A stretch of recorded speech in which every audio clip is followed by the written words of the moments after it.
كرة طويلة، ترجي يلزم يلعب كرة طويلة ما خطيرة والتسديد. الهدف الأول، الهدف الأول من عبد الله السعيد بعد خطأ فادح من عبد الجبار. احنا ديما نحكيو على الميركات والانتدابات، الترجي مطالب باكسيال قوي وقوي جدا. 1-0.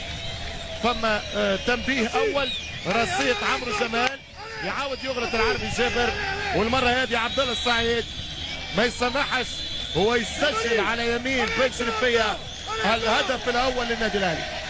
شوف الكره طويله، شوف التعامل السيء مع الكره مع العربي جابر، حطوا في ظهره خبره كبيره ومهارات عاليه عبد الله السعيد، هو يسدد على يمين المعز. الهدف الاول للنادي الاهلي. 1-0 لفريق الاهلي المصري. 1-0 في مرمى معز. في وقت الحديث عنه النادي الاهلي يتفوق تاريخيا على الانديه التونسيه بوضوح، اكثر من لقب كان على حساب انديتنا. 2005 الشامبيونز ليج على ليتوال، 2006 على الصفاقسي، 2012 على الترجي. مشوش 1-0 على الاهلي الليبي.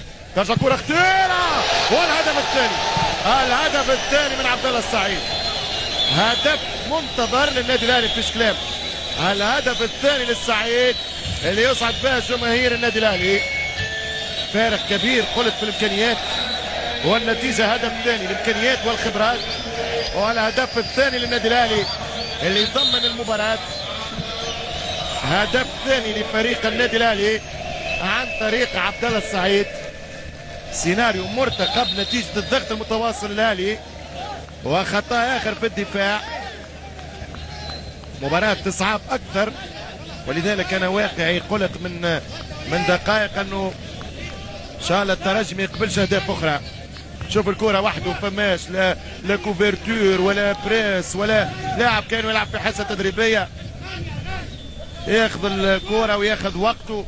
1 و2. دور كبير حسام غالي، دور كبير حسام غالي.